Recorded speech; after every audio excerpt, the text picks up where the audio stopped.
A billionaire holds up an ancient manuscript and teases, "I'll give you my entire fortune if you translate this." 5 experts try and fail, becoming the target of laughter and public humiliation. Then, a cleaning lady enters with her 7-year-old daughter, and the girl begins to read the text with disconcerting fluency. What she reveals transforms not only the room, but the whole sense of power and knowledge there. If this story interested you, don't forget to subscribe to our channel and tell us what city you're watching us from. We'll keep going. The grand ballroom of the Chrysler Building's top floor buzzed with anticipation. New York's elite, tech moguls, Wall Street tycoons, media personalities, and academics mingled with champagne flutes in hand. Overhead, crystal chandeliers cast a golden glow across marble floors as servers in crisp uniforms weaved through the crowd with trays of hors d'oeuvres. At precisely 8 o'clock, the room fell silent. Maxwell Reed, America's 5th richest man and CEO of Horizon Technologies, stepped onto the raised platform. At 53, Maxwell cut an imposing figure, tall and lean with silver-streaked dark hair and piercing blue eyes that seemed to calculate the worth of everything they observed. His custom Tom Ford suit probably cost more than what most Americans earned in 3 months. "Ladies and gentlemen," he began, his voice carrying effortlessly across the room, "thank you for joining me on this unique evening." Maxwell gestured toward a glass display case being wheeled onto the stage by white-gloved attendants. Inside lay an ancient-looking manuscript, its pages yellowed and edges frayed. "3 months ago, I received this remarkable item as part of my great-uncle's estate. According to family law, it was acquired during his archaeological expeditions in the 1950s. Maxwell's lips curled into what might have been a smile. "As someone who values knowledge and innovation, I naturally sought to understand its contents." The audience leaned forward collectively. "I consulted 8 separate institutions. None could decipher it completely." He paused dramatically. "The writing appears to be a complex blend of ancient languages, classical Chinese, Sanskrit, biblical Hebrew, Arabic, Persian, and archaic Latin, shifting from one to another without apparent pattern or reason." A murmur rippled through the crowd. Maxwell raised his hand, silencing them instantly. "Tonight I present a challenge. $1 million to anyone who can translate this document in its entirety." His eyes glinted. "And should you fail, you pay me $1 million. The room erupted in shocked whispers. "I've invited 5 of America's most celebrated linguists and translators to attempt this feat. Each has signed a binding contract accepting these terms. They believe their credentials, their prestigious degrees, their published works, their academic positions guarantee their success." Maxwell's smile widened, revealing perfect teeth. "I'm less convinced." From the front row, Dr. Eleanor Davies, chair of ancient languages at Columbia University, rose to her feet. In her 60s, with silver hair in a tight bun and wire-rimmed glasses, she projected the confidence of someone who'd spent decades mastering her field. "Mr. Reed, I accept your challenge first." Maxwell gestured grandly toward the display case. "The stage is yours, Professor." As Dr. Davies approached the manuscript, technicians adjusted cameras to project close-up images onto massive screens. The audience watched as she donned white gloves and carefully examined the first page. "Interesting," she murmured into the microphone. "The first section appears to be classical Chinese, perhaps from the Tang Dynasty period." She traced her finger above the characters, careful not to touch the fragile paper. For 20 minutes, the audience watched in uncomfortable silence as Dr. Davies's confident expression gradually dissolved into confusion, then dismay. She flipped between pages, consulted reference materials on her tablet, and made numerous notes. "The Chinese characters are authentic," she finally announced, "but they don't form coherent sentences. The structure is that peculiar." She moved to the next section. "This appears to be classical Arabic, but again, while the characters are correct, the sequences are—" Her voice faltered. Maxwell stepped forward. "Are you saying you cannot translate it, Professor Davies?" "I need more time," she insisted, color rising in her cheeks. "The terms were clear," Maxwell replied smoothly. "Immediate and complete translation." He checked his watch theatrically. "You've had 27 minutes. The audience shifted uncomfortably as they watched the renowned scholar struggle. After another 15 minutes of increasingly desperate attempts, Dr. Davies removed her glasses and rubbed the bridge of her nose. The manuscript appears to be some sort of elaborate linguistic puzzle, she admitted. The individual characters are authentic, but they're arranged in patterns I've never encountered. Maxwell's smile was predatory. So you cannot translate it? The silence in the room was absolute. No, Dr. Davies finally admitted, not without extensive research and possibly collaboration with specialists in each language family. How disappointing, Maxwell said, his voice dripping with false sympathy. A full professor with 3 doctoral degrees, author of 7 books on ancient languages, and recipient of the Presidential Medal for Academic Achievement, unable to read a simple document. Dr. Davies stiffened. This is hardly a fair... Your contract, Professor, Maxwell interrupted, gesturing to his assistant who promptly presented a tablet. $1 million, due immediately. You may arrange a wire transfer now. The audience watched in horrified fascination as the color drained from Dr. Davies' face. She had clearly never expected to lose. This is absurd, she protested. No individual could possibly... You signed the contract, Maxwell said coldly. Shall we proceed with the legal consequences of breach, or will you honor your commitment? With trembling fingers, Dr. Davies authorized the transfer. As she stepped down from the stage, Maxwell turned to the audience with a triumphant smile. Who's next, Doctor? Jonathan Parker, the renowned Yale linguist, approached the stage with visible apprehension. Stocky, bearded and dressed in a tweed jacket despite the warm May evening, he projected scholarly confidence that barely masked his growing unease.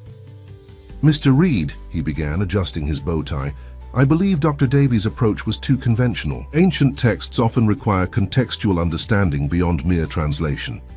Maxwell gestured to the manuscript with exaggerated courtesy. By all means, Dr. Parker, show us your unconventional approach. Parker's attempt lasted longer, but ended just as disastrously. His innovative linguistic theories crumbled against the manuscript's mysteries. When Maxwell demanded his $1 million, Parker's face contorted with rage and humiliation, but he complied. As the evening progressed, 3 more experts faced the same fate. Each approached with confidence, each left financially and professionally devastated. The audience, initially uncomfortable with the spectacle, now watched with the horrified fascination of rubberneckers at a highway accident. Maxwell seemed to grow more energized with each failure. His commentary became increasingly cutting, his enjoyment of their humiliation more evident. By the time the 5th expert left the stage, the billionaire was practically glowing with satisfaction. And thus concludes our entertainment for the evening, Maxwell announced, surveying the room with undisguised triumph.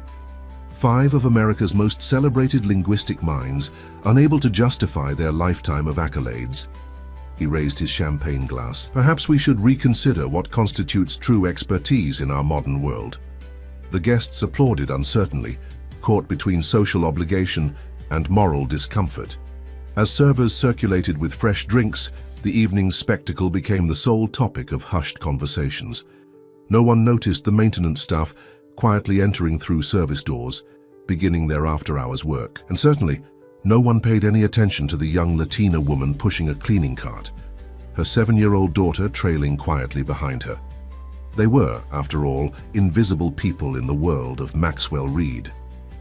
Elena Rodriguez moved efficiently through the ballroom, emptying crystal ashtrays and collecting abandoned champagne flutes. Most of the guests had departed, leaving behind the wreckage of their revelry. Napkins crumpled into origami shapes, half-eaten canapes, and the lingering scent of expensive perfumes. "Mama, I'm bored," whispered Lucia, her 7-year-old daughter tugging at the hem of Elena's grey uniform. "I know, Misha," Elena replied softly. "The school closing today was unexpected. Just 1 more hour, then we can go home." She glanced at her watch, nearly midnight. The child should be in bed, not trailing behind her mother's cleaning cart in a skyscraper at this hour. Lucia nodded solemnly. She was accustomed to these situations, emergency arrangements when childcare fell through. At 7, she was already remarkably self-sufficient, entertaining herself with books while her mother worked. Tonight, she carried her backpack filled with library books and a small notebook where she practiced her writing. From across the room, Maxwell Reed's voice rose above the murmurs of his remaining guests. He stood near the display case, still basking in his victory over the humiliated academics. Most had fled immediately after their defeats, but Dr. Claire Montgomery, the youngest of the five and a rising star in computational linguistics, remained, engaged in intense conversation with the billionaire. "How you deliberately constructed an impossible puzzle," she accused, her voice tight with controlled anger.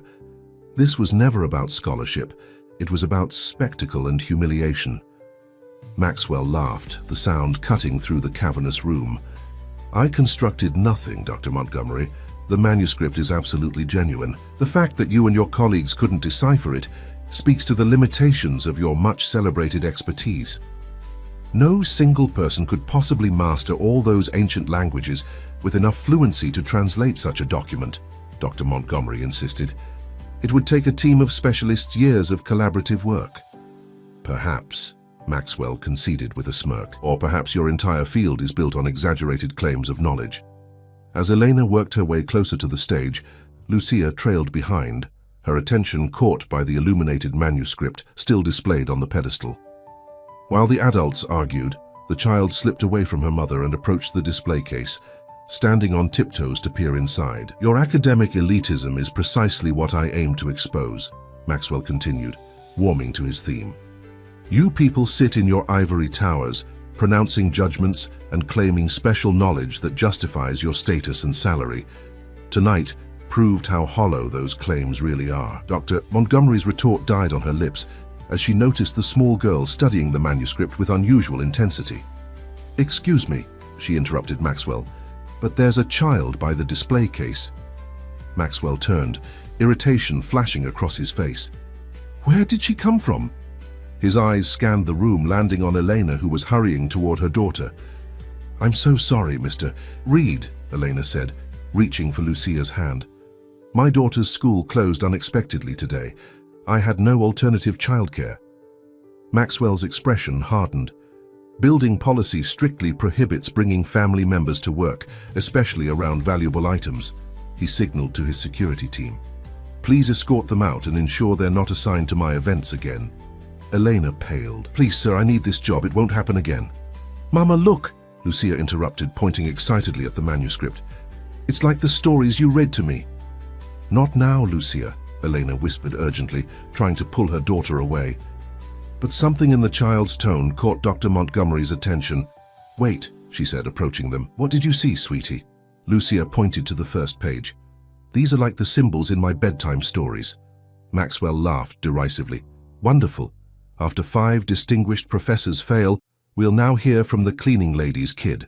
Dr. Montgomery shot him a disapproving look before kneeling beside Lucia. "Can you tell me what you see?" Lucia nodded enthusiastically. "This part says, 'The path to wisdom begins with the recognition of one's own ignorance.'" Her finger moved confidently across the characters. "It's in old Chinese, like the stories Mama reads about dragons and emperors." The room fell silent. Dr. Montgomery stared at the child, then at the manuscript, then back at the child. That's correct," she whispered. "At least the characters you pointed to could indeed be interpreted that way in classical Chinese." She glanced up at Elena with newfound curiosity.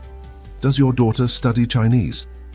Before Elena could answer, Maxwell stepped forward, his initial irritation transforming into calculated interest. "An amusing parlor trick," he said. "Perhaps she memorized that line from somewhere." "Try the next section," Dr. Montgomery suggested to Lucia, ignoring him. With a technician's assistance, they carefully turned to the next page. Lucia studied it briefly, then began to read aloud in what sounded like perfect classical Arabic. "Wealth without compassion blinds the soul. Power without conscience corrupts the heart," she translated effortlessly.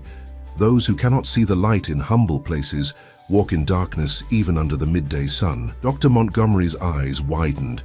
She reached for her reference materials, checking the characters against her notes. That's accurate," she confirmed, her voice barely above a whisper. "How is this possible?" Maxwell's smirk had vanished, replaced by intense curiosity.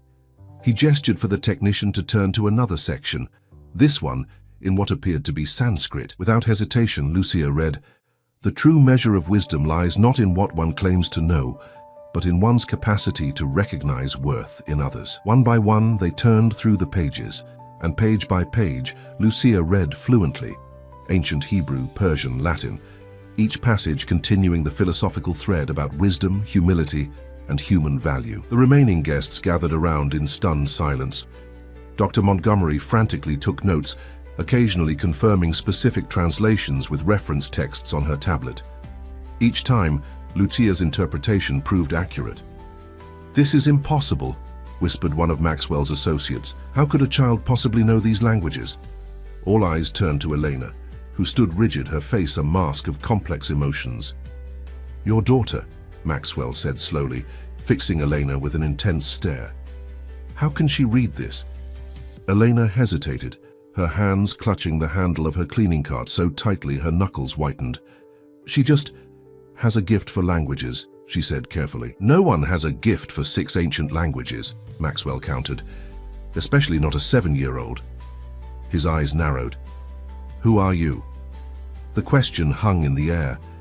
Elena looked down at her daughter, who gazed back with complete trust. Something in that exchange seemed to strengthen Elena's resolve. "My name is Dr. Elena Vega Rodriguez," she said quietly, straightening her shoulders. "Formerly professor of comparative linguistics at Stanford University, specializing in ancient language systems and cross-cultural philosophical texts." Dr. Montgomery gasped. Elena Vega. The Elena Vega who published the groundbreaking work on structural parallels between ancient Eastern and Western philosophical writings. She stared in disbelief. "Your research revolutionized the field a decade ago, then you just disappeared." "I had no choice," Elena replied, her voice barely audible.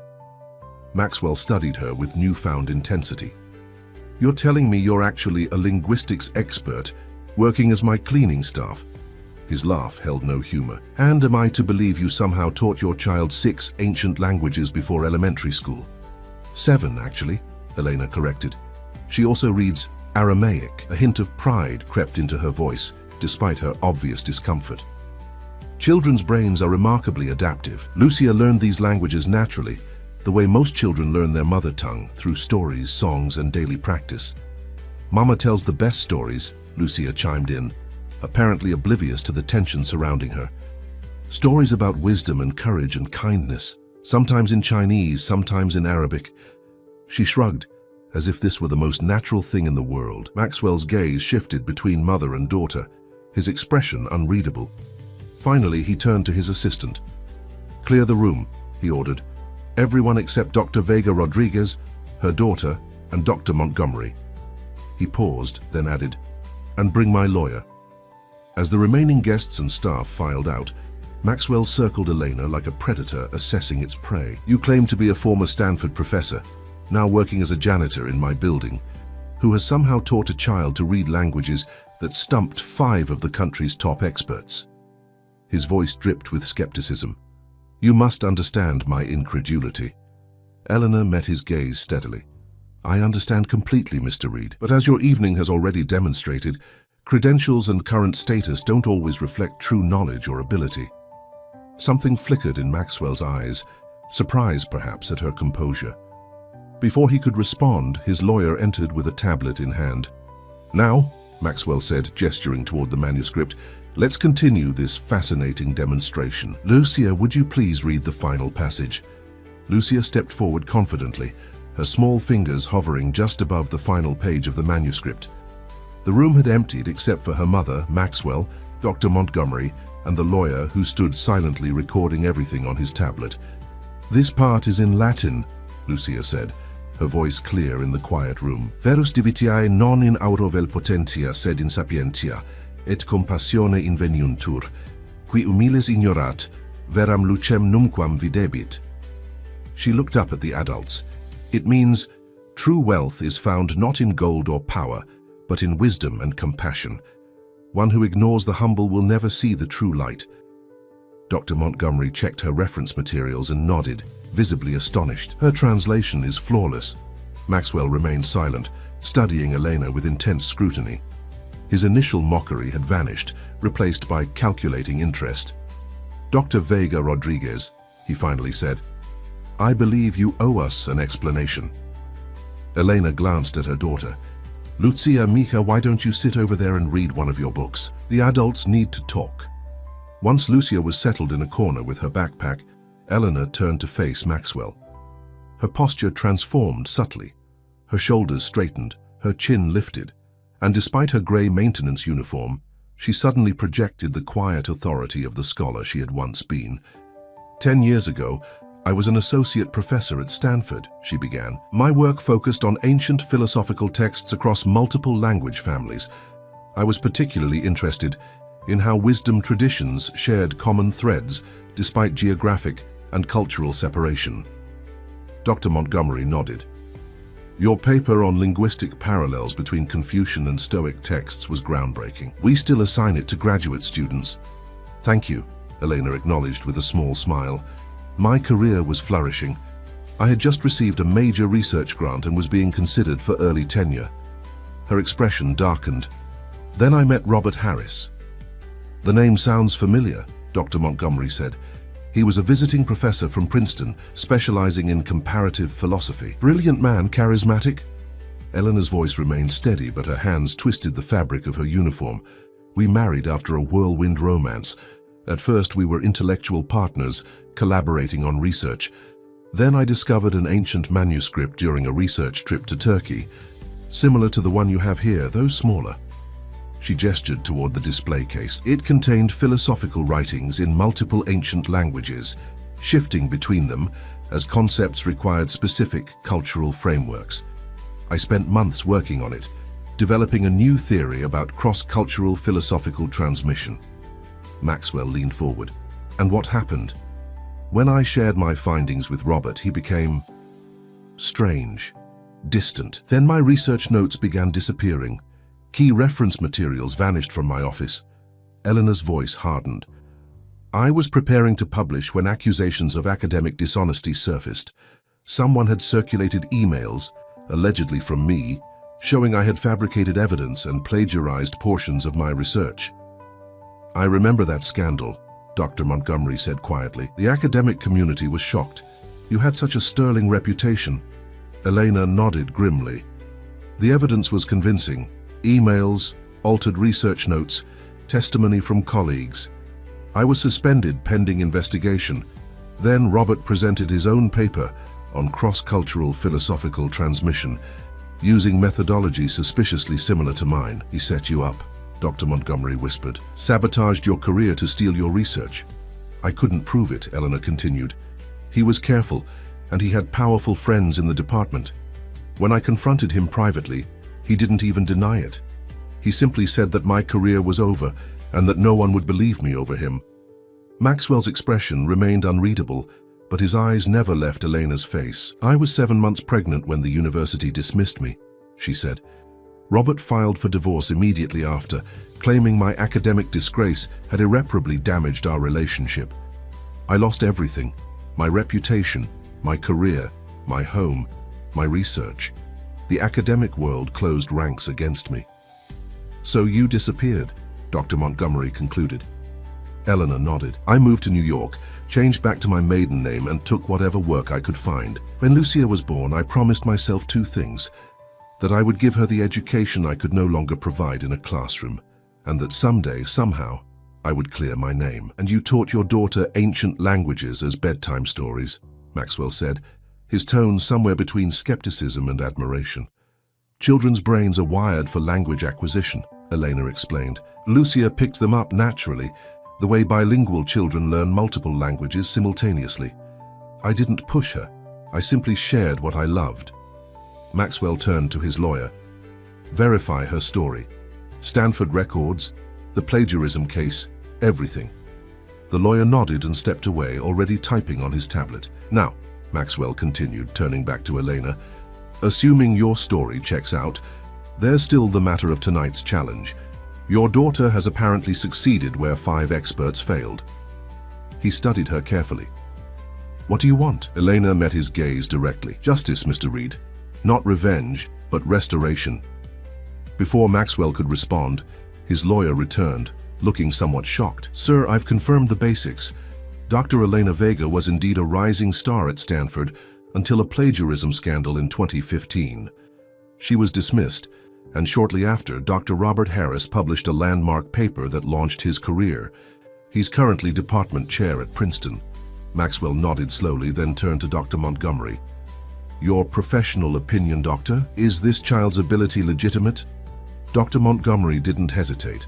I've never seen anything like it, but yes, Lucia correctly translated passages in 6 ancient languages that stumped the best minds in our field. Either this is the most elaborate hoax in academic history, or she genuinely possesses extraordinary linguistic abilities. Maxwell walked to the window, gazing out at the Manhattan skyline glittering against the night sky. For several minutes he said nothing, his back to the room. When he finally turned, his expression had changed. The arrogance remained, but something else had entered his eyes, a calculating intensity. Dr. Vega Rodriguez, he said formally, according to the terms I established, your daughter has successfully translated the manuscript. The prize is $1 million. Elena blinked in surprise. Mr. Reed, I didn't come here seeking... Nevertheless, he interrupted, I am a man of my word, however unexpected the outcome. He gestured to his lawyer. Draw up the necessary paperwork. The funds will be transferred to a trust for Lucia, with her mother as trustee. Dr. Montgomery stared at him in astonishment. Just like that? After what you put those other scholars through? Maxwell's smile was thin. I'm a businessman, doctor. I recognize when I've been outmaneuvered. He turned back to Elena.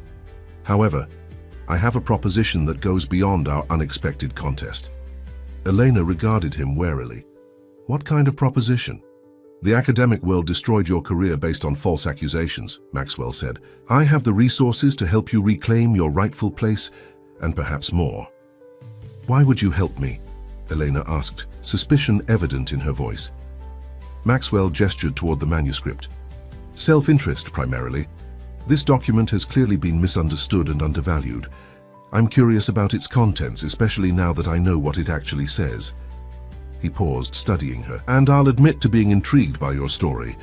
I appreciate resilience and intelligence, even when it appears in unexpected places. Eleanor glanced at her daughter, then back at Maxwell. What exactly are you proposing? Initially, I want you to fully translate and analyze this manuscript, with proper compensation, of course. Beyond that, he seemed to consider his next words carefully. Horizon Technologies has been criticized for its lack of educational initiatives and community engagement. Perhaps it's time to address that deficiency. He began pacing, his energy building visibly. A new division focused on educational access, linguistic preservation, and cultural heritage. Substantial funding, complete academic freedom, and a platform to re-establish your credentials without university politics. Eleanor's expression remained guarded. And you would put a discredited academic in charge of this division? I would put a brilliant linguist who was wrongfully accused in charge, Maxwell corrected, with the full weight of my influence behind her reinstatement. Why? Eleanor pressed. This sudden interest in education and justice seems inconsistent with your reputation, Mr. Reed. Maxwell's expression hardened. Perhaps I have my own reasons for recognizing when someone has been unfairly destroyed by those in power. Something flickered in his eyes, a hint of old pain quickly masked. Before Elena could respond, Lucia approached from her corner, tugging gently at her mother's uniform. Mama, the book is talking about him, she said, pointing at Maxwell. What do you mean, mija? Elena asked. The manuscript, Lucia explained. The last part says, even those blinded by gold may find sight if they listen to the voice of a child. She looked up at Maxwell with the direct, unfiltered gaze unique to children. I think it means you, Mr. Reed. A strange silence fell over the room. Maxwell stared at the child, his usual composure momentarily shaken. Out of the mouths of babes, Dr. Montgomery murmured. Maxwell recovered quickly, but something had shifted in his demeanor. Your daughter is quite remarkable, Dr. Vega Rodriguez. My offer stands, with one addition. Full academic rehabilitation requires confronting those who wronged you. His eyes narrowed. I think it's time Dr. Robert Harris learned the consequences of academic fraud. Elena studied him for a long moment. Mr. Reed, I didn't come here seeking vengeance. Not vengeance, Maxwell corrected. Justice, isn't that what you said you wanted? He straightened his already immaculate tie. Consider my resources at your disposal. Think about it overnight. We'll meet tomorrow to discuss details." As Maxwell turned to leave, Elena called after him. "Mr. Reed, the manuscript speaks of wisdom found in humility. Perhaps there's a lesson there for all of us." Maxwell paused at the door, regarding her with an unreadable expression. "Perhaps," he conceded, "though in my experience, humility rarely gets one's name on a building." With that, he departed, leaving Elena standing beneath the crystal chandeliers, her daughter's hand clasped firmly in hers. Dr. Montgomery approached them slowly. "Eleanor, what are you going to do?" Elena looked down at Lucia, then out at the glittering city beyond the windows. "I'm going to do what I've always done," she said quietly. "Protect my daughter, pursue the truth, and hope that wisdom eventually prevails over power." As the massive doors closed behind them, the manuscript lay open on its pedestal, its ancient wisdom finally revealed after centuries of silence. The following morning, Elena sat in a leather chair that probably cost more than her monthly rent, facing a wall of windows that framed Manhattan like a living painting. Maxwell Reed's corner office occupied the entire top floor of the Horizon Technologies headquarters in Midtown, offering panoramic views that reminded visitors of his status before he ever spoke a word. Lucia sat beside her mother, quietly drawing in a sketchbook provided by Maxwell's assistant. The child seemed unfazed by their surroundings, though Elena noticed her occasionally glancing at the scale model of Horizon's newest quantum computer displayed on a pedestal nearby. The door opened, and Maxwell entered with the brisk efficiency that had built his $47 billion fortune. Gone was the theatrical showman from the previous night, replaced by a businessman in a perfectly tailored charcoal suit. 3 people followed him: his lawyer, his chief of staff, and a woman Elena didn't recognize. "Dr. Vega Rodriguez," Maxwell began without preamble, settling behind his desk. "I've spent the night verifying your background and considering our next steps. I assume you've had time to consider my proposal." Eleanor nodded. "I have, Mr. Reed, but before I respond, I need clarification on what exactly you're offering and what you expect in return." A hint of approval flickered across Maxwell's face. "Direct and practical. Good." He gestured to the unknown woman. "This is Amara Washington, head of our legal department. She's been researching your academic case all night." The lawyer stepped forward, opening a leather portfolio. "Dr. Vega Rodriguez, I've reviewed the available records from Stanford University regarding your dismissal. While the university followed proper procedures based on the evidence presented, there are significant questions about the evidence itself." "Meaning?" Elena asked. "The emails allegedly sent by you contained metadata inconsistencies that would have been flagged by a more thorough investigation. Additionally, several witness statements against you show remarkable similarities in phrasing, suggesting coordination." Amara closed her portfolio. "In my professional opinion, you were the victim of a sophisticated frame-up." Eleanor's hands tightened in her lap. After a decade of being disbelieved, hearing these words from a corporate lawyer was surreally validating. "Which brings us to my proposal," Maxwell continued. "I'm prepared to establish a new division within Horizon Technologies, the Institute for Cross-Cultural Understanding and Educational Access. You would serve as its executive director with complete academic autonomy, an initial budget of $50 million, and resources to clear your name and rebuild your career." Eleanor's eyes widened. $50 million? Maxwell waved dismissively. "A reasonable starting point. The Institute would focus on 3 primary objectives: preserving endangered languages and cultural knowledge, developing innovative educational programs for underserved communities, and researching ancient texts, like the manuscript your daughter translated." "And what do you get from this arrangement?" Elena asked carefully. "Several things," Maxwell replied with characteristic bluntness. "First, a legitimate claim to corporate social responsibility that goes beyond the usual PR exercises. Second, the distinction of housing groundbreaking research under the Horizon banner. Third, the satisfaction of exposing academic fraud and hypocrisy at the highest levels." He leaned forward, his blue eyes intense. "And fourth, though this may surprise you, a chance to correct a certain imbalance in my legacy." Elena studied him, trying to read beyond the practiced corporate persona. "The manuscript affected you." Something shifted in Maxwell's expression, a momentary crack in his armor. "Let's say I recognize the value of looking beyond conventional credentials to find exceptional talent. The room fell silent as Eleanor considered. Finally, she spoke. "I accept your offer, Mr. Reed, with 3 non-negotiable conditions." Maxwell raised an eyebrow. "Go on." "First, complete autonomy over the Institute's hiring practices and research directions. No corporate interference for publicity or profit motives." Maxwell nodded. "Reasonable, provided you deliver measurable results." "Second, a comprehensive overhaul of Horizon's internal labor practices, particularly for service and maintenance staff. Living wages, educational benefits, childcare assistance, and clear advancement pathways." This caused a visible reaction. Maxwell's chief of staff started to object, but Maxwell silenced him with a gesture. "That's considerably more expensive and disruptive than you might realize," he said carefully. "I've spent 10 years as one of those invisible workers, Mr. Reed. I know exactly what it costs, both financially and humanly." Elena's voice remained steady. "The manuscript speaks of seeing value in those overlooked by the powerful. Consider it a practical application of its wisdom."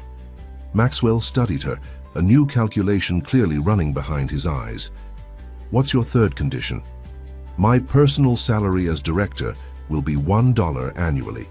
Every penny you would have paid me goes directly to fund educational scholarships for the children of service workers." The room fell silent. Maxwell's staff exchanged glances, clearly blindsided by these demands. "You're being offered a multi-million-dollar position," Maxwell said slowly, "and you want to work for free while directing funds to janitors' children?" "I'm being offered restoration and purpose," Elena corrected. "Those are worth more than any salary. And yes, I want to ensure that other parents working multiple jobs still see their children reach their potential." She glanced at Lucia, who continued drawing, apparently oblivious to the negotiation. "Every child deserves that chance." Maxwell leaned back in his chair, studying Elena with new interest. "You're either the worst negotiator I've ever encountered or—" He trailed off, reassessing. "No one walks away from that kind of money." "I'm not walking away from anything important," Elena replied simply. "My needs are modest. My daughter's education is now secured thanks to your prize money. What matters is creating lasting change." For nearly a minute, Maxwell said nothing, his fingers steepled beneath his chin as he considered. His staff remained frozen, waiting for his response. "Accepted," he finally said, surprising everyone in the room. "With one modification.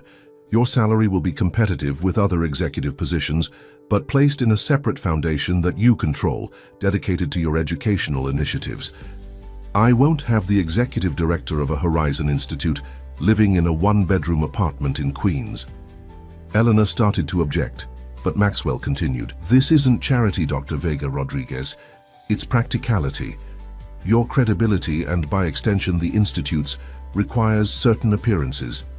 The foundation gives you control while maintaining appropriate professional standards." After a moment's consideration, Eleanor nodded. "Very well, when do we begin?" "Immediately," Maxwell replied, already shifting to implementation mode. "Amara will handle your contract. My team will prepare a formal announcement for next week." He turned to his chief of staff.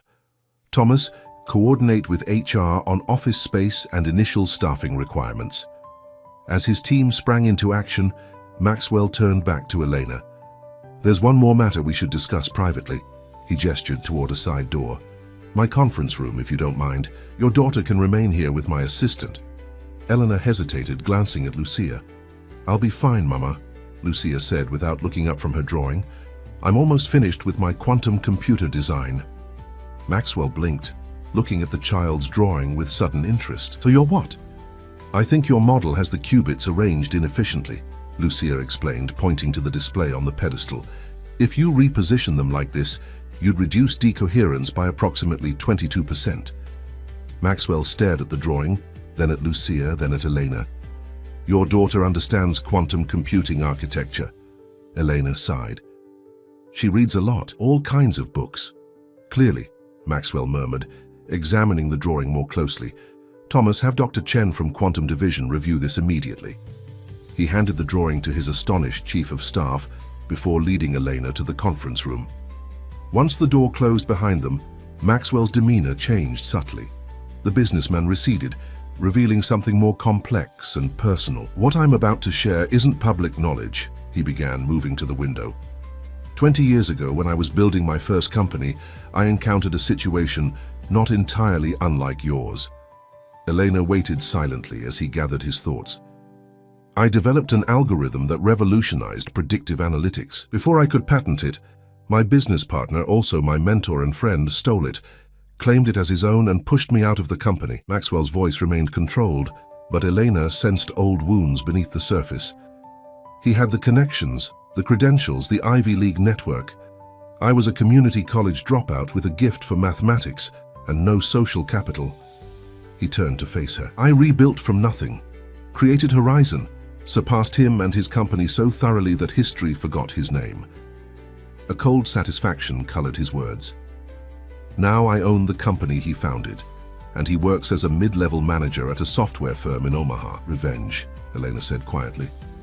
Justice, Maxwell corrected, echoing their conversation from the previous night. He faced consequences for his actions, as should your ex-husband.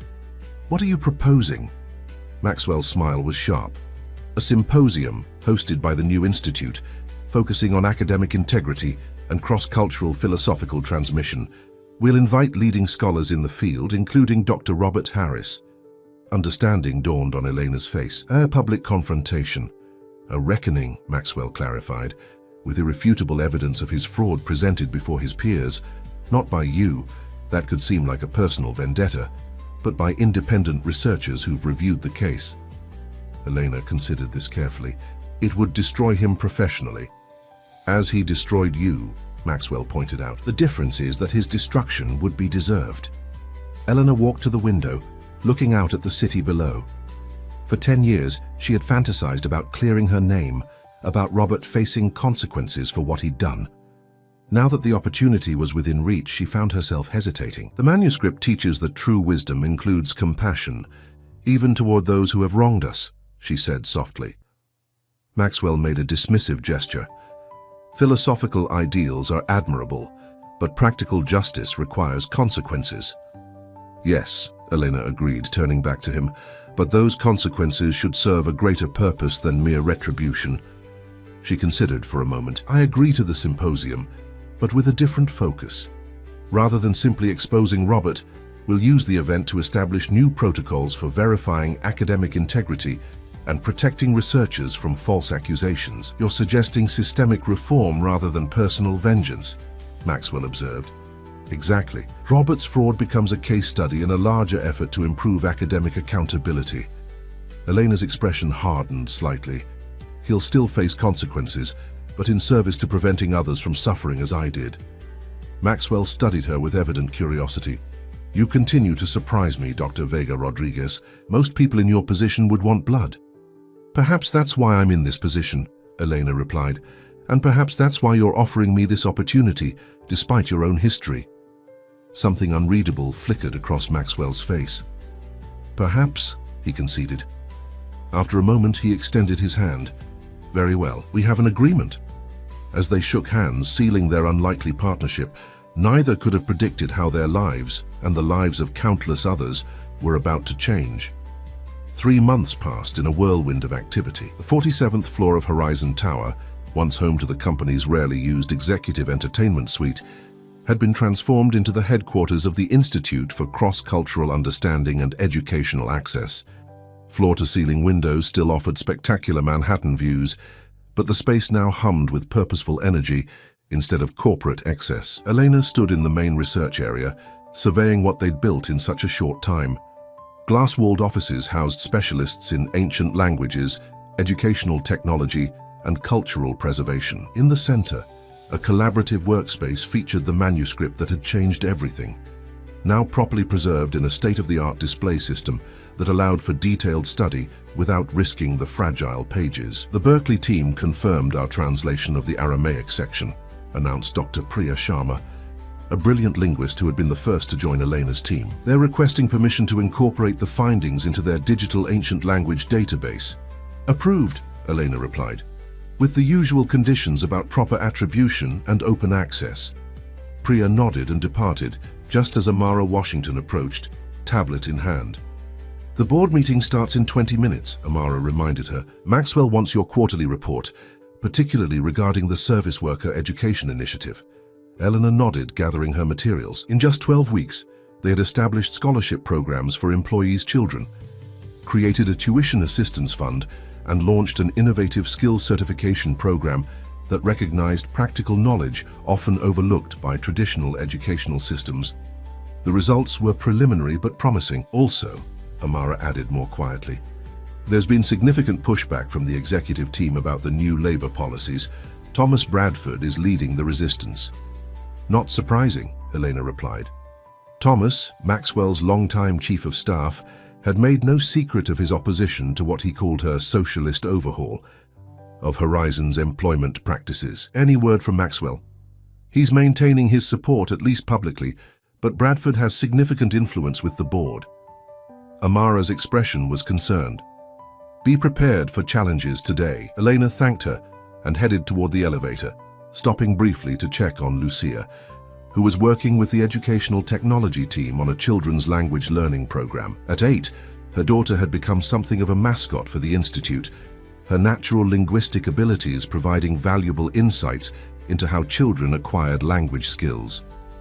Don't forget, we're meeting Dr. Montgomery for dinner, Eleanor reminded her. Lucia nodded without looking up from her tablet. I'm showing her my Sumerian flashcard system. Eleanor smiled and continued to the elevator. Claire Montgomery had become a valuable ally, providing academic credibility and connections during the institute's formation. She had also become a friend, something Elena had few of after years of isolation. When Elena reached the boardroom, she immediately sensed the tension. 14 executives sat around a massive mahogany table, most wearing expressions ranging from skepticism to outright hostility.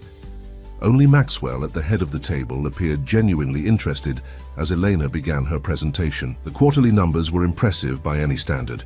6 educational programs launched, 17 ancient texts in process of translation, partnerships with 4 universities established, and positive media coverage that had boosted Horizon's public image significantly. These initiatives have generated substantial goodwill, Elena concluded. Brand perception metrics show a 27% improvement in public trust, and we've seen an 18% increase in qualified job applications across all departments. At what cost? Thomas Bradford interrupted. Tall, with silver hair and the confidence of someone who'd held power for decades, he leaned forward aggressively. The new labor policies have increased operational expenses by nearly 12% company-wide, which has been offset by the 15% decrease in turnover, Elena countered smoothly. Reduced training costs and improved productivity have actually resulted in a net financial gain, as detailed on page 7. These numbers are manipulated, Bradford insisted, so you've creatively accounted for productivity improvements that can't be objectively measured. Maxwell raised a hand, silencing the brewing argument. Dr. Vega Rodriguez's methodology was reviewed by our financial team and found to be sound. His tone made it clear the matter was settled, though Bradford's expression remained mutinous. Let's move on to the symposium planning, Maxwell continued. It's scheduled for next month, correct? Eleanor nodded. Yes. We've confirmed participation from leading scholars in linguistics, philosophy, and ethics. The focus will be on academic integrity and cross-cultural philosophical transmission, with special attention to verification protocols and plagiarism prevention. She didn't need to mention that Robert Harris had accepted the invitation to deliver a keynote address. Everyone in the room knew about her history now. It had been carefully leaked to establish context for the Institute's founding, and most understood the symposium's deeper purpose. And the manuscript publication? Maxwell inquired. On schedule. The complete translation with scholarly commentary will be released at the symposium. We've also developed an interactive digital version that makes the text accessible to students and researchers worldwide. Bradford cleared his throat pointedly. While these academic pursuits are fascinating, I'm concerned about the practical business implications of Dr. Vega Rodriguez's influence on company policy. He turned to address the board directly. The maintenance staff restructuring has created an unsustainable precedent. Janitors are now receiving educational stipends and career development resources that exceed industry standards by over 300%. They're receiving fair compensation and opportunities, Elena corrected, which has resulted in higher quality work and unprecedented loyalty. They're janitors, Bradford said dismissively. Their job is to clean floors, not receive college counseling. A tense silence fell over the room. Even those who might have privately agreed with Bradford seemed uncomfortable with his bluntness. I was a janitor, Mr. Bradford, Elena said quietly.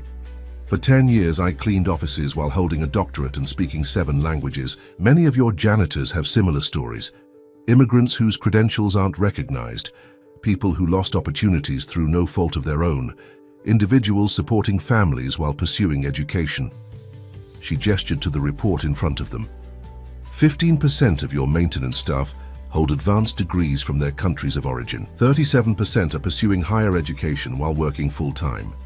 One of your night shift supervisors was a neurosurgeon in Syria. The board members exchanged uncomfortable glances as Elena continued. These aren't just heartwarming anecdotes. They represent untapped human capital that most corporations overlook. By recognizing and developing these individuals, Horizon gains loyalty, innovation, and perspectives that our competitors lack. Bradford scoffed. This isn't a charity or a social experiment. It's a technology company with responsibilities to its shareholders, which is precisely why these policies make sense, Maxwell interjected, surprising everyone. Our stock has risen 8% since the Institute's founding and the implementation of these labor reforms. Employee satisfaction is at an all-time high.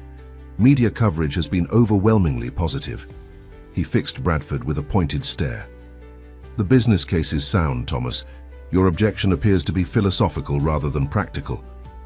Bradford's face flushed. My objection is to fundamentally changing our business model based on the pet theories of... He caught himself, but not quickly enough. Of a former janitor, Elena finished for him. Or perhaps of a woman, a Latina.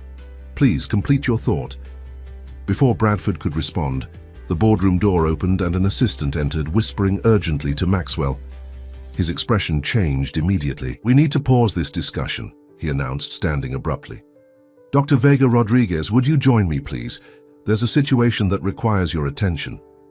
Elena followed him to his private office, where a news broadcast played on the wall-mounted screen. The headline made her blood run cold. Princeton professor denies plagiarism allegations, accuses Horizon Technologies of corporate smear campaign. Robert Harris's face filled the screen. Handsome, distinguished, radiating academic authority. These allegations are not only false, but represent a disturbing example of corporate overreach into academic freedom, he was saying. Maxwell Reed is attempting to rewrite history to serve his company's public relations agenda. Elena sank into a chair, watching in disbelief as her ex-husband preemptively attacked the symposium's integrity and questioned her credentials. He portrayed himself as a victim of corporate power, defending academic independence against capitalist interference. He's trying to control the narrative, Maxwell observed grimly, casting himself as David against our Goliath. How did he know? Elena asked. The symposium program hasn't been published yet, and while he knows he's presenting, we haven't revealed the focus on verification protocols. We have a leak, Maxwell concluded. Someone provided him with internal documents. His expression darkened. Bradford. Elena processed this. He opposes the Institute's direction enough to sabotage it. Thomas has been with me for 15 years, Maxwell said. He believes he's protecting the company and me from what he sees as a dangerous distraction from our core business. He paused, watching Harris continue his preemptive defense. He underestimates both of us. What do we do now? Elena asked. Robert is framing this as a corporate vendetta before we've even presented our evidence. Maxwell studied the screen thoughtfully. We adapt. Your original approach was right, making this about systemic reform rather than personal vengeance. He turned to her. Do you have the evidence to definitively prove his fraud? Elena nodded. Yes, I've spent 10 years quietly gathering it. Emails, metadata analysis, witness statements from people who've since had changes of heart. Dr. Montgomery has been instrumental in validating the technical aspects. Then we proceed as planned, Maxwell decided, but we accelerate the timeline. Instead of waiting for the symposium, we release a comprehensive report next week, not as an attack on Harris specifically, but as a case study in academic verification protocols. He'll claim it's targeted harassment, Elena pointed out. Which is why you won't be the face of it, Maxwell replied. We'll have Dr. Montgomery and 3 other respected scholars present the findings as independent researchers. Your name won't appear until the evidence is irrefutable. Elena considered this approach. It could work, but she was interrupted by another assistant rushing in. "Sir, Dr. Vega Rodriguez's daughter is on the line. She says it's urgent." Elena took the call immediately, her heart racing. "Lucia, what's wrong?" Her daughter's voice was small but controlled.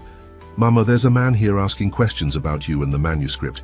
He said he's a reporter, but Ms. Priya seems worried. She told me to call you right away." Elena's eyes met Maxwell's. "I'm coming right now, Mika. Stay with Dr. Sharma."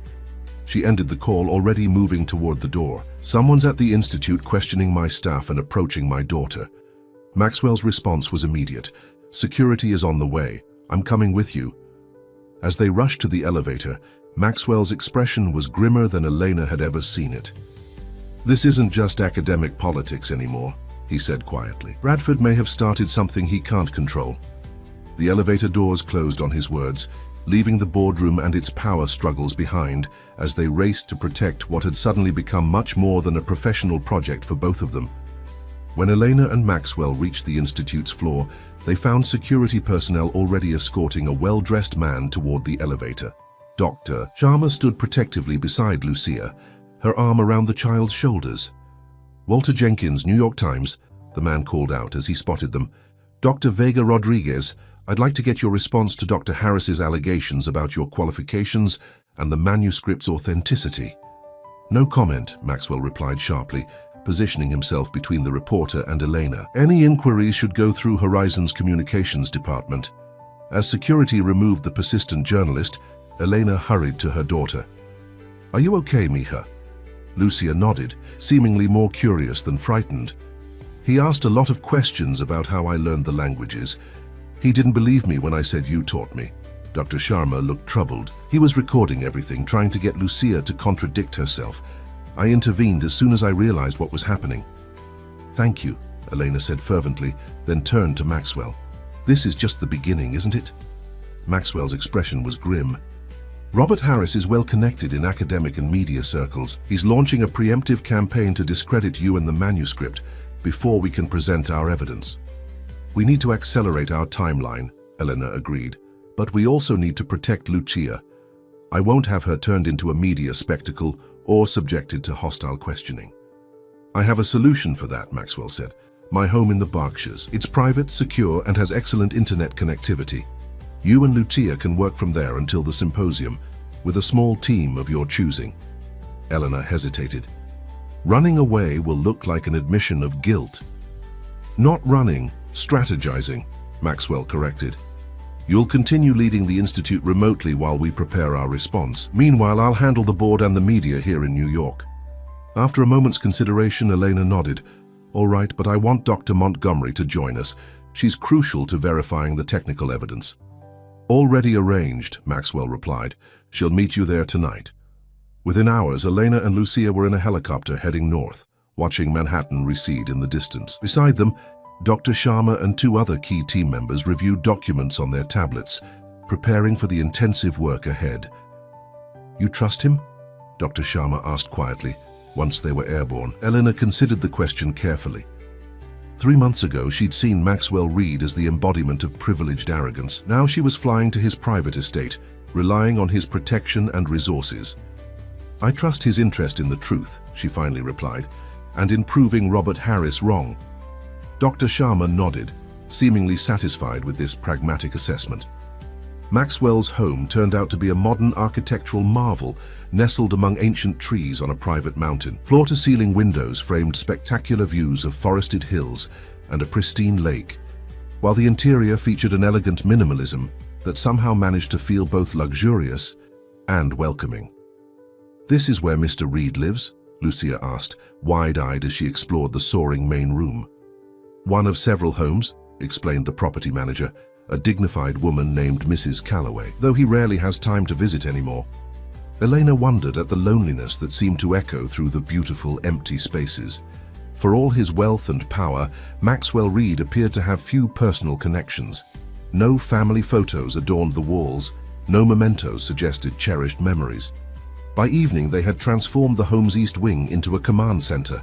Secure servers were established, communication protocols implemented, and workstations arranged for each team member. Dr. Montgomery arrived as darkness fell, bringing additional evidence and a determined energy that immediately lifted everyone's spirits. "Harris is making a critical mistake," she declared, unpacking her equipment. "By going public with accusations before the symposium, he's opened himself to counter-evidence that might otherwise have been handled more discreetly. He's always been overconfident," Elena observed. "It's why he believed he could steal my research and never face consequences." For the next 3 days, they worked almost continuously, assembling a comprehensive report that methodically dismantled Robert's claims. The document wasn't framed as a personal vendetta, but as a case study in academic verification, exactly as Elena had originally envisioned for the symposium. On the afternoon of the 4th day, as they were finalizing the report, Mrs. Calloway announced a visitor. "Mr. Reed has arrived," she informed them, a note of surprise in her voice suggesting this was an unusual occurrence.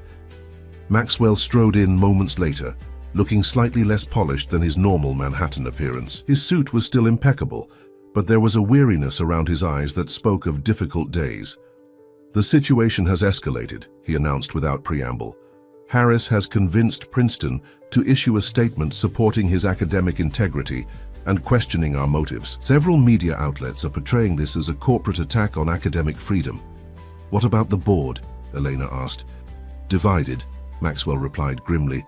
"Bradford has been rallying support against what he calls our distraction from core business priorities." His expression hardened. "He's also been feeding information to Harris through intermediaries." "You can prove that?" Dr. Montgomery asked sharply. "Yes, our cybersecurity team intercepted communications." Maxwell accepted a cup of coffee from Mrs. Calloway with a distracted nod of thanks. "Bradford's being dealt with." Something in his tone made Elena study him more carefully. "What exactly does being dealt with mean?" "He's been placed on administrative leave pending an investigation into corporate espionage," Maxwell replied. "His access to Horizon systems has been revoked, and his communications are being reviewed." "And the symposium?" Dr. Sharma asked. "Still proceeding, but with heightened security and media interest." Maxwell set down his cup and moved to the windows, gazing out at the darkening forest.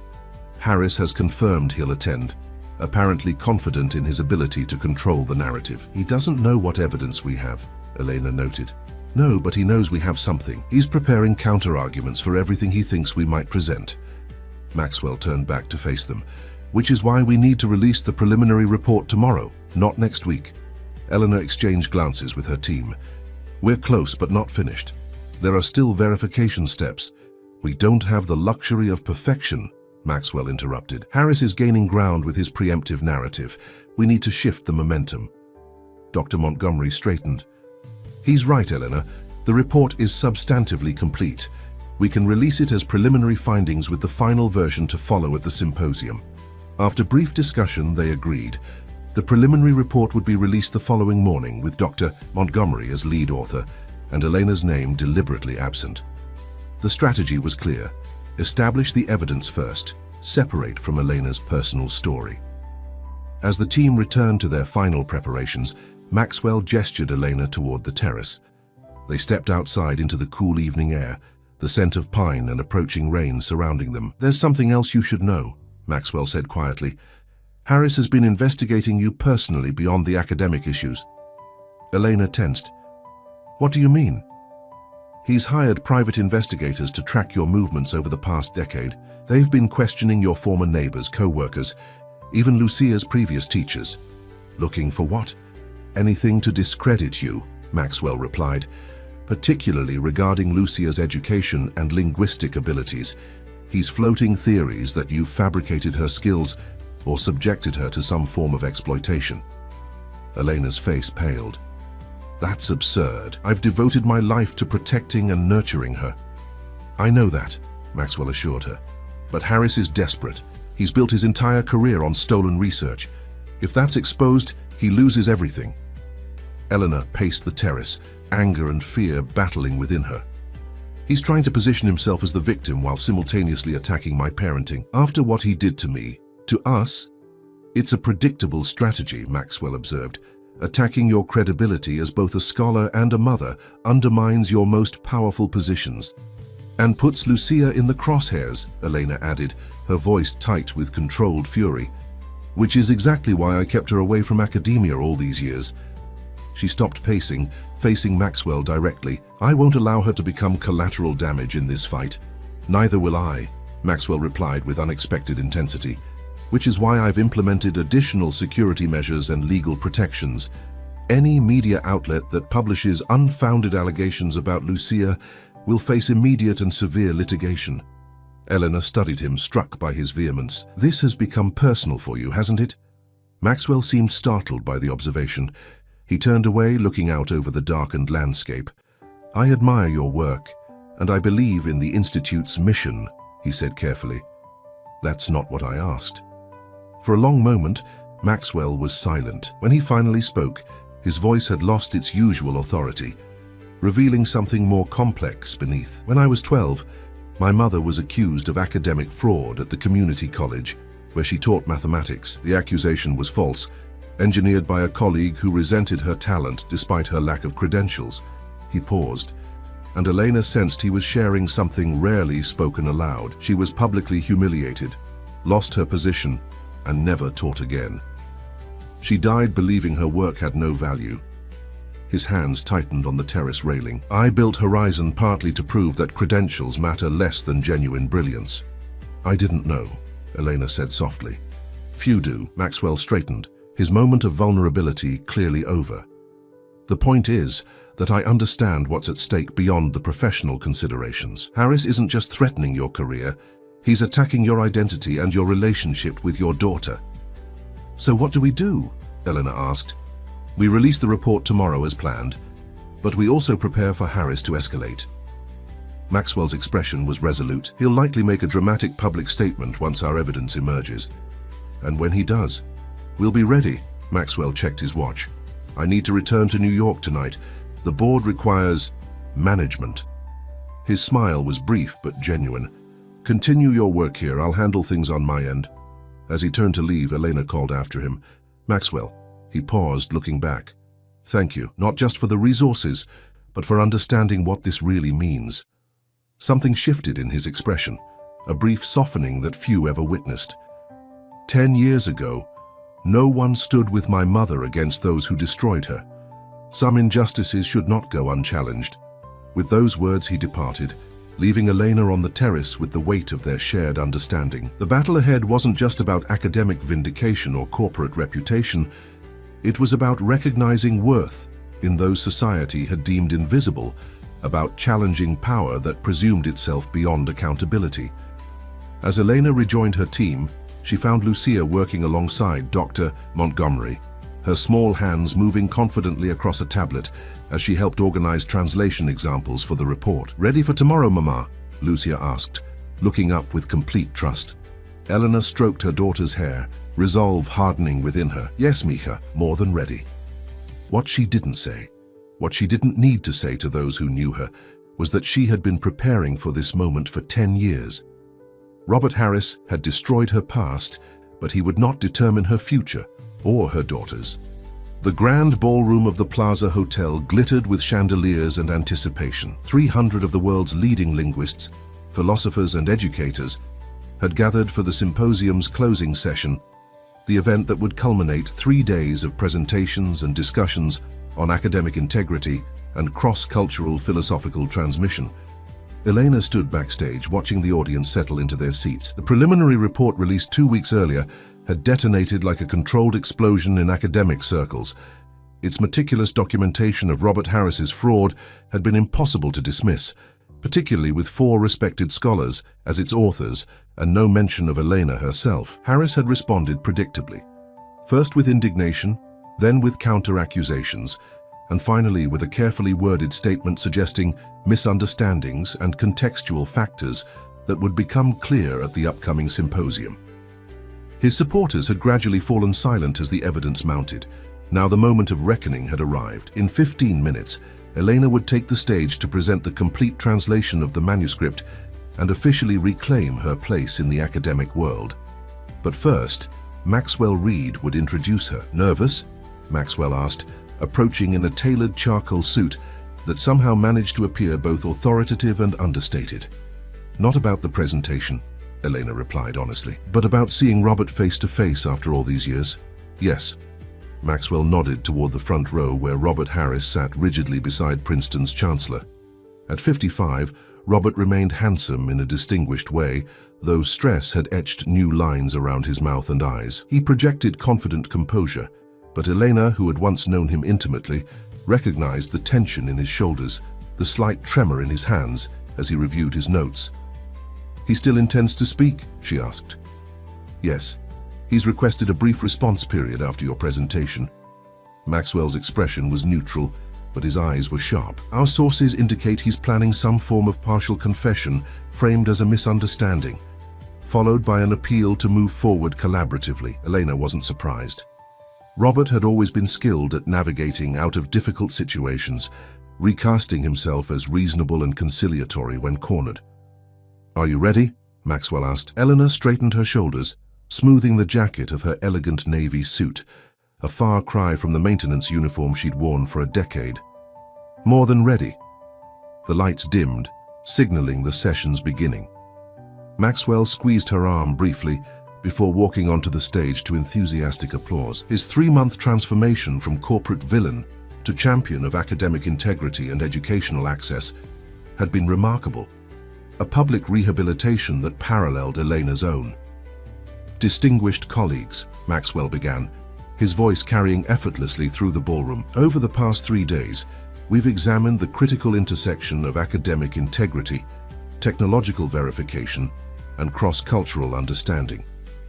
Today, we conclude with what I believe will be recognized as a landmark contribution to multiple fields." He paused, surveying the audience. "But before I introduce our final speaker, I want to acknowledge the extraordinary journey that brought us here.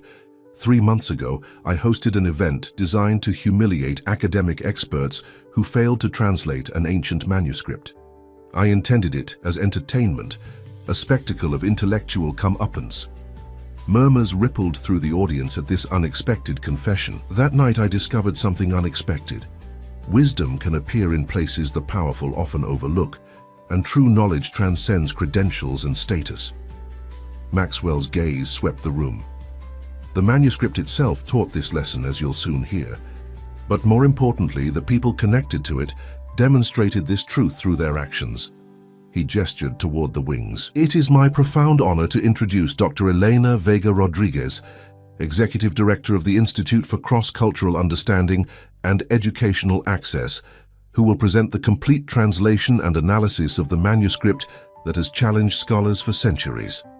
The applause was thunderous as Elena walked onto the stage. She felt Robert's eyes tracking her movement, sensed his calculation and growing unease as she took her place at the podium. "Thank you, Mr. Reed," she began, her voice steady, "and thank you all for your engagement throughout this symposium." For the next 40 minutes, Elena presented the manuscript's complete translation, a philosophical text that wove together Eastern and Western wisdom traditions with remarkable sophistication. She explained how its unique structure, shifting between languages to capture nuanced concepts unavailable in any single tradition, represented an unprecedented approach to cross-cultural philosophical synthesis. The scholarly audience listened in rapt attention as she connected the manuscript's teachings about wisdom, humility, and human value to contemporary questions of knowledge, power, and recognition. She presented evidence of its authenticity, its historical context, and its significance for multiple fields of study. Not once did she mention Robert Harris or her personal history. The work spoke for itself, and her mastery of the material was undeniable. As she concluded, the ballroom erupted in a standing ovation. Even those who had been skeptical of the manuscript's importance or authenticity were visibly moved by the presentation. Only Robert remained seated, his expression unreadable. "Thank you," Elena said as the applause finally subsided. "Before we open for questions, Dr. Robert Harris has requested an opportunity to respond. Dr. Harris, the floor is yours." A tense silence fell as Robert made his way to the podium. Up close, Elena could see the strain beneath his polished exterior, the slight sheen of perspiration on his forehead, the tightness around his mouth. Thank you, Dr. Vega Rodriguez, he began, his voice betraying only the slightest tremor. Your presentation was illuminating. He turned to face the audience. I'd like to address what many of you are wondering about, the relationship between Dr. Vega Rodriguez's work and my own publications on cross-cultural philosophical transmission. He paused, visibly gathering himself. 10 years ago, Dr. Vega Rodriguez and I were both young scholars exploring similar territory. We were also briefly married. Murmurs rippled through the audience. Our professional and personal lives became complicated. In the confusion of our deteriorating relationship, there were misunderstandings about the origin of certain ideas. Elena maintained a neutral expression, though inwardly she marveled at his audacity. He was attempting to reframe deliberate academic theft as a marital misunderstanding. I now recognize that some concepts I believed were collaborative were, in fact, primarily Dr. Vega Rodriguez's work. Robert's voice took on a practiced tone of regretful reflection. Academia can be competitive, and in my eagerness to establish my own reputation, I may have failed to properly attribute contributions. The audience shifted uncomfortably. His partial admission was clearly designed to minimize damage while positioning himself as reasonable and contrite. In the spirit of reconciliation and academic integrity, I propose we move forward collaboratively, he continued, perhaps co-authoring a paper that clarifies our respective contributions and explores the manuscript's significance together. It was a masterful performance, acknowledging just enough wrongdoing to appear honest while attempting to salvage his reputation and insinuate himself into the manuscript's continuing research. Elena stepped forward. Thank you, Dr. Harris, for acknowledging that the ideas in your landmark paper originated with my research. Her voice was calm but carried throughout the silent ballroom. However, I must correct several mischaracterizations in your statement. She turned to address the audience directly. What Dr. Harris terms misunderstandings were in fact deliberate actions. He systematically stole my research notes, altered digital evidence, and coordinated false testimony from colleagues to destroy my academic credibility. Robert's face tightened. Elena, this is hardly the venue for personal. This is precisely the venue for truth, Robert, she interrupted. You've had 10 years to speak the truth and chose not to. Now the evidence has done it for you. She gestured toward the screens where a timeline appeared, documenting the systematic fraud with irrefutable evidence, metadata from falsified emails, testimony from former colleagues who had recanted their statements, and forensic analysis of digital tampering. As for your proposal of collaboration, Elena continued, I must decline. The Institute will continue its work on the manuscript with our existing team of scholars, all of whom have demonstrated both intellectual rigor and ethical integrity. Robert's face flushed with anger. You've orchestrated this entire symposium as an elaborate revenge plot, he accused, using corporate money to rewrite academic history. The audience tensed at the escalating confrontation. Maxwell moved slightly forward, but Elena raised a hand, stopping him. This isn't about revenge, Robert, she said quietly. It's about restoration, not just of my reputation, but of academic principles themselves. She turned to address the room. The manuscript we've been studying teaches that true wisdom includes recognizing worth in those society overlooks. For 10 years, I cleaned offices at night while raising my daughter and preserving my knowledge. I was invisible to the powerful, including many in this room. Her gaze swept the audience. How many brilliant minds are we ignoring because they lack the right credentials, connections, or backgrounds? How many immigrants with advanced degrees are driving taxis or cleaning hotels? How many insights are we missing because we confuse status with knowledge? Robert attempted to interject, but Elena continued. The Institute's mission extends beyond this manuscript. We're establishing programs to recognize and develop overlooked talent, to create verification systems that protect innovative research, and to build educational pathways for those traditionally excluded from academic opportunities. She paused, then added, including a special program for scholars whose careers have been damaged by fraud or misconduct. Looking directly at Robert, she said, You're welcome to apply, Dr. Harris. We believe in second chances based on genuine accountability. The audience erupted in spontaneous applause. Robert stood frozen, his carefully constructed narrative collapsing around him. After a moment of visible struggle, he walked stiffly back to his seat. As the session transitioned to questions, Maxwell leaned close to Eleanor. "That was unexpected," he murmured, offering him a path to redemption rather than destruction. "The manuscript teaches compassion alongside justice," Elena replied softly. "Besides, destroying him would be easy. Challenging him to rebuild with integrity is much harder." Maxwell studied her with evident admiration. "You continue to surprise me, Dr. Vega Rodriguez." The symposium concluded with tremendous energy and enthusiasm for the Institute's future work. As attendees mingled during the closing reception, Elena found herself surrounded by colleagues offering congratulations and collaboration opportunities. The academic world that had rejected her was now eager to embrace her return. She was discussing a potential partnership with Oxford University when she noticed Robert standing alone near the exit, watching her. After excusing herself, Elena approached him. "Your victory is complete," he said bitterly as she reached him. "Congratulations." "This isn't about winning, Robert," she replied. "It's about truth, something the manuscript has much to say about." His laugh was hollow. "Always the idealist. Meanwhile, Princeton is reviewing my status, and my publisher has suspended my contract." "Actions have consequences," Elena said simply, "as I've learned all too well." Robert studied her, his anger giving way to something more complex. "How did you do it? Survive all those years, I mean. When everything happened, I genuinely believed you'd fade into obscurity." "I nearly did," Elena admitted, "but I had Lucia to think about, and I had knowledge that couldn't be taken from me, even when everything else was." Something flickered in Robert's eyes, perhaps the first genuine regret she'd seen from him. "The little girl who can read ancient languages, she's remarkable." "Yes, she is." An uncomfortable silence stretched between them. "I meant what I said about the program," Elena finally said. "If you're genuinely interested in rebuilding with integrity, the opportunity exists." Robert's pride visibly battled with his pragmatism. "I'll consider it," he managed before turning away. As he disappeared through the exit, Eleanor felt a decade of tension begin to dissolve.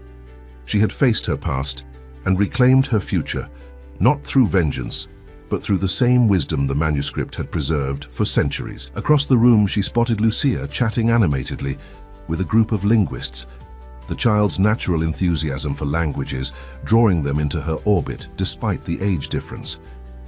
Nearby, Maxwell engaged with university presidents and foundation directors, expanding the Institute's network of partners.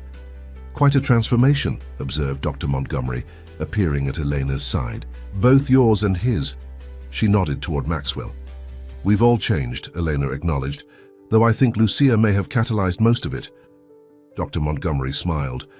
"Children often see what adults overlook. Speaking of which, she's apparently explaining her theory of linguistic pattern recognition to the head of MIT's cognitive science department." They shared a laugh as they watched Lucia gesturing enthusiastically to the bemused professor. "What happens now?" Dr. Montgomery asked. Elena considered the question. "The Institute continues its work. We have educational programs to expand, ancient texts to preserve, and overlooked scholars to support." She paused. "And I have a daughter to raise who will likely be applying to college by age 12. And Reed, he seems quite invested in the Institute's success." Eleanor caught the subtle correction and the question behind it. "Maxwell has his own reasons for supporting our work. Some professional, some personal, and some perhaps more personal than others," Dr. Montgomery suggested gently. Before Eleanor could respond, Maxwell approached, accompanied by a distinguished woman Eleanor recognized as the president of the MacArthur Foundation. "Dr. Vega Rodriguez," Maxwell said formally, though his eyes conveyed something warmer. "Doctor, Abernathy is interested in discussing a potential partnership to expand the educational access programs nationally." The conversation that followed was exactly the kind Elena had once thought forever beyond her reach. Substantive, respectful, filled with possibilities for meaningful change. As they discussed implementation strategies and impact metrics, she felt the final pieces of her professional identity clicking back into place, not as a restoration of what was lost, but as something new and stronger. Later that evening, as the event wound down, Elena found herself alone with Maxwell on the hotel's rooftop terrace. The New York skyline glittered around them, a constellation of human ambition and achievement. The board has unanimously approved permanent funding for the institute, Maxwell informed her. Even Bradford's allies were impressed by the symposium's success and the positive media coverage, and Bradford himself resigned this morning. He's accepted a position with a competitor who shares his more traditional views on corporate responsibility. Maxwell's smile was ironic. It seems we've both lost long-time adversaries today. Not lost, Elena corrected, simply redirected toward better paths, hopefully. Maxwell studied her in the soft evening light. You genuinely want Harris to redeem himself, don't you, despite everything he did? I want him to choose redemption, Elena clarified. Whether he will is his decision, but offering the possibility seems right, given everything the manuscript teaches about wisdom and compassion. The manuscript that brought us together, Maxwell observed, rather accidentally. Nothing in that manuscript happened by accident, Elena replied with a smile. Its whole message is about recognizing value in unexpected places. Maxwell nodded slowly, like finding a brilliant linguist mopping floors, or discovering that a ruthless CEO might have principles after all. Exactly. Their eyes met in a moment of shared understanding that transcended their professional relationship. The rooftop door opened, and Lucia bounded out, followed by Dr. Montgomery. Mama, Dr. Claire says I can visit her lab at Columbia next week to test my language learning program. Elena smiled at her daughter's enthusiasm. That sounds wonderful, Miha. Maxwell checked his watch. It's getting late. My driver can take you both home. Actually, Elena said, I promised Lucia we'd celebrate tonight. We're staying here at the hotel. Room service and movies, a proper vacation. Ice cream sundaes, Lucia added excitedly. Maxwell hesitated, then said, Perhaps, if you don't mind company, my chef at the penthouse makes exceptional ice cream, and the view is better than any hotel room. The invitation hung in the air, casual yet significant, extending beyond professional courtesy into something more personal. Elena glanced at her daughter, who was practically bouncing with anticipation, then back at Maxwell. We'd like that, she said simply.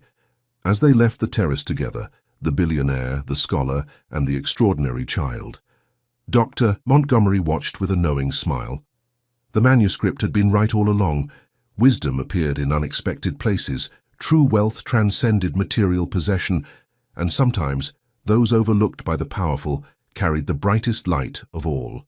6 months later, Horizon Technologies hosted a company-wide celebration marking the Institute's first year. Employees from every level gathered in the atrium, executives in bespoke suits mingling with maintenance staff who now participated in education programs and career development initiatives. On a small stage, Elena stood beside Maxwell, watching Lucia present the first graduates of the Service Worker Education Program with their certificates. At 8 years old, the child spoke with natural confidence, switching effortlessly between English and Spanish to ensure every family member understood the significance of the achievement. The true measure of any institution, Lucia was saying, reciting words from the manuscript that had changed their lives, is not in the heights of its towers, but in how it lifts those who begin at the bottom.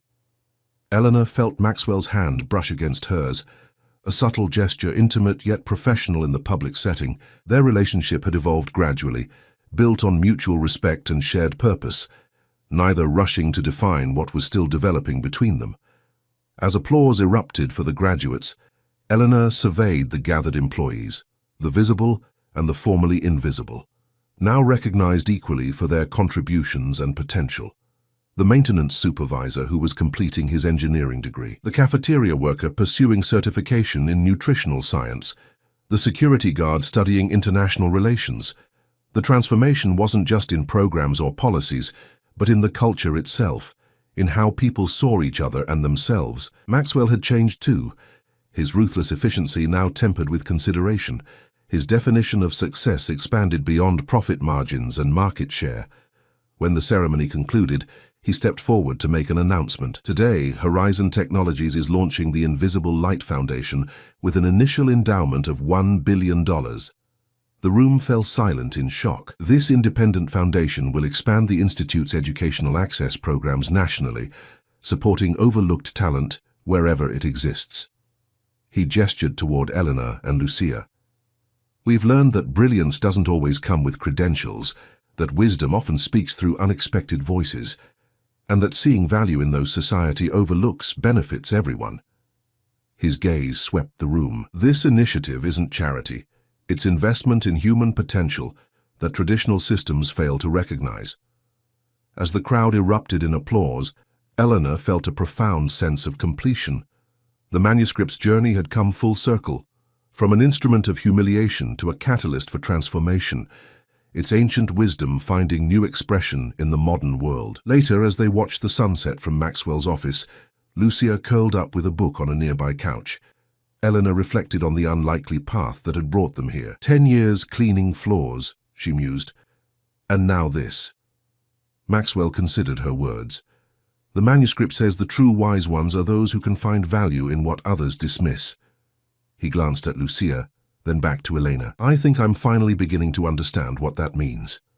Elena smiled, recognizing how far they had all traveled from that first night of planned humiliation and unexpected revelation. It means we're all still learning, she said simply, in many different languages.